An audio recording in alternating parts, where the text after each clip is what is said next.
Five, four, three, two, one. Hello, hello, and welcome. Welcome back to Space Engineers on the Xbox, on the Series X. And this is a quick refresher on a few things to do with the game. First of all, I've seen a few people ask this question: is it possible to alter the parameters of a game once you've started one? Yes, it is. To do it, you have to go to Load Game. When at Load Game, pick your particular save game and press X. This will take you to your Edit Settings menu. From here, you can change numerous things, including swapping from creative to survival or survival to creative, and changing the online game mode. You can also add or remove mods. So we're actually going to remove a mod, which was my last one, Colt Command Console Pack. Don't need that at the moment on this particular save. So if we go to it using the D-pad or the left stick and then press A on it, you can do it that way, or you can deactivate the mod by just clicking an arrow, or you can even click deactivate all mods. Once you've done that, press X and you'll save that off. Then if you want to change a few other parameters, press Y on this screen and you'll be able to go here. Now here, all the settings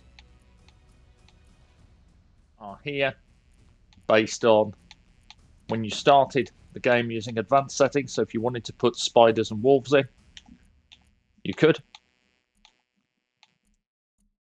you wanted to enable progression, you can. Put the weather system on, and so on.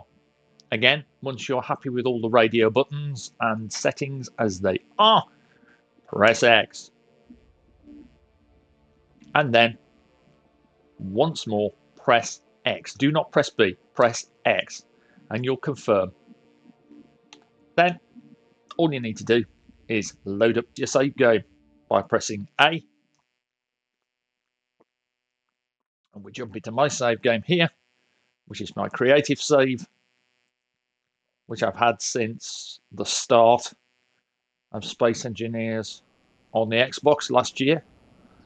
And what we got here are refineries.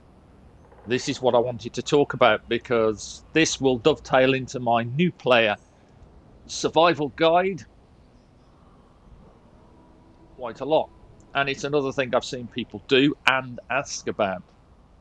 So let's look at a refinery. Refineries, the big ones like these, have 4 ports. And these are the only way that you can connect to a refinery from your base systems.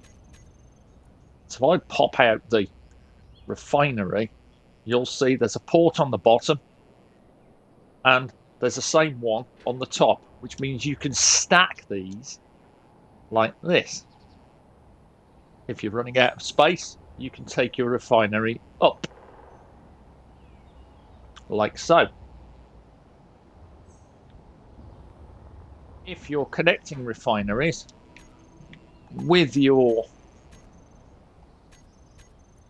base systems, you want to use conveyor tube, and what you want is you want to make sure that your connection goes green. You can't connect a refinery to these here.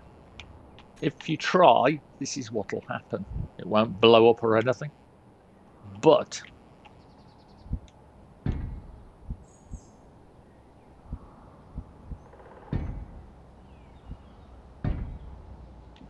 you'll notice that there's no connection. The light is yellow. It would be red if the power was off.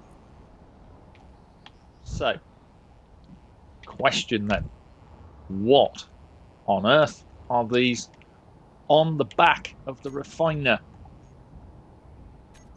The answer is to be found hiding in the production and medical menu, along with all these, and they are modules. So let's have a look at them, shall we? Right, so you have speed modules, you have yield modules, and power efficiency. Now, speed modules are useful, but not as useful as a yield module. See, a yield module can be connected up several ways. As long as you run 2 ports, upgrade ports, to each other, like this,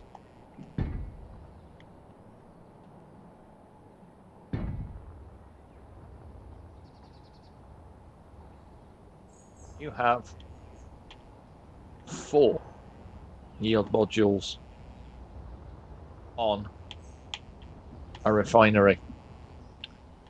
And you can do it this way as well if you want.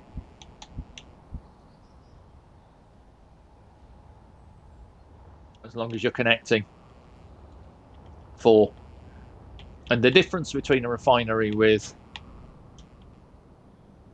these and these, if we pop open our spawn menu, and again, I've shown you how to do this numerous times, but refresher, tapping in the right stick, popping open the spawn menu using the left trigger until you're on menu, opening it up.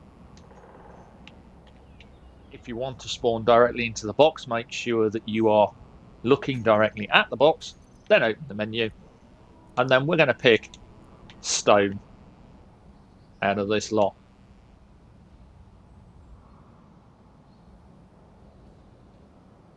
So we grab some stone.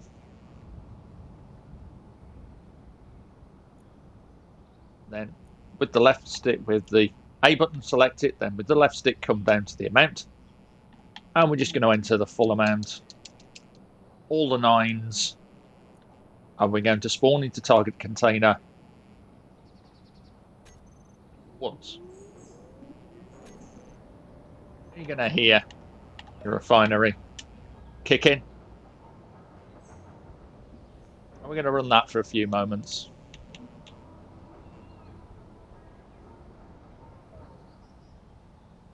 Until the full amount of stone is done. 284 gravel, 608 iron, 48.6 nickel, and 81.1 silicon wafers. Now we pop over to our refinery here. Open that one. As you can see, it's empty. Same deal. Pop open the spawn menu. Don't need to enter any of the numbers. Just move the left stick until spawn into targeted container. Press A. And then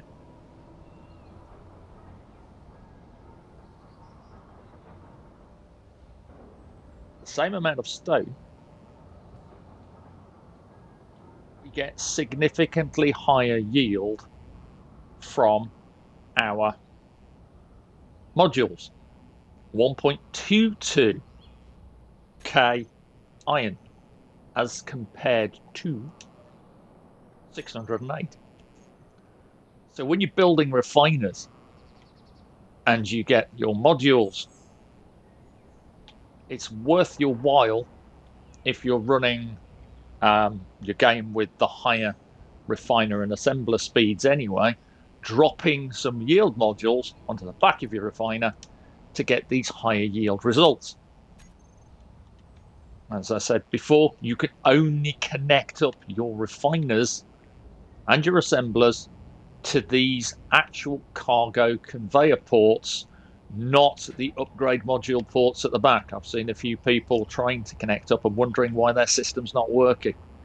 That's your reason, right there. Same deal over here with this smaller system working off a basic refinery with a couple of cargo containers, an assembler linked under the little platform to a turret so that when it runs out of ammunition, you actually have this assembler running to constantly make that ammunition and feed it back into the system. Again, all connected up using these conveyor ports, not these on the back here, which are the upgrade ports. And that's it.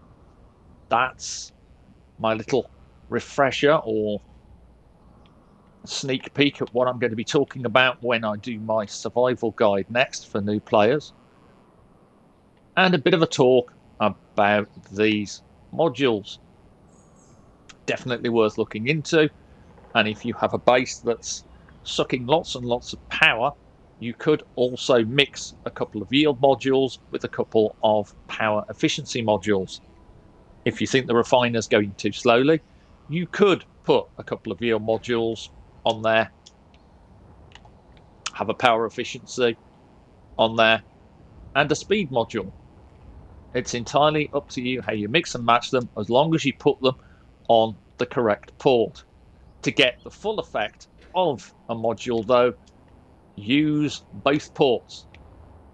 Don't stuff one of these sticking out to the side and think you can get away with having lots of them stuck on. The game tends to know what you're up to.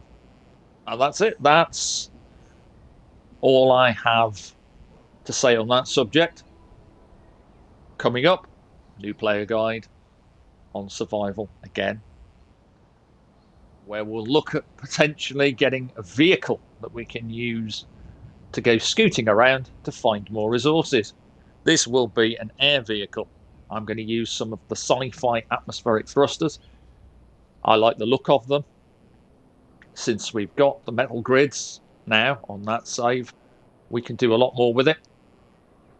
And some other hints, tips and tricks that I use when I'm playing survival, just to make my life easier. Until then, stay safe, take care, have fun, enjoy the game, and if you're in the UK, hopefully you've got better weather than we have, because at the moment it's grey skies and rain. Bye for now.